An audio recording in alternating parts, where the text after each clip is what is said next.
جن کے لیے اللہ فرما رہا ہے کہ لولا کلمہ اظہرت ربوبیہ، اے محبوب اگر میں آپ کو پیدا نہ فرماتا تو میں اپنا رب ہونا بھی ظاہر نہ کرتا۔ آج اس محبوب کائنات کی ذات کے اوپر انگلیاں اٹھ رہی ہیں، آج اس محسن کائنات کی،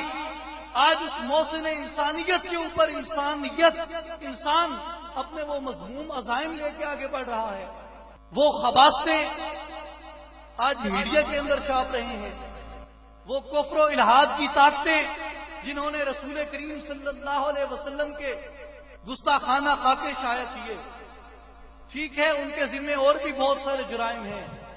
لیکن سب سے بڑا جرم جو ان کے ذمہ پڑتا ہے وہ میں یہی سمجھتا ہوں کہ وہ محسن انسانیت کے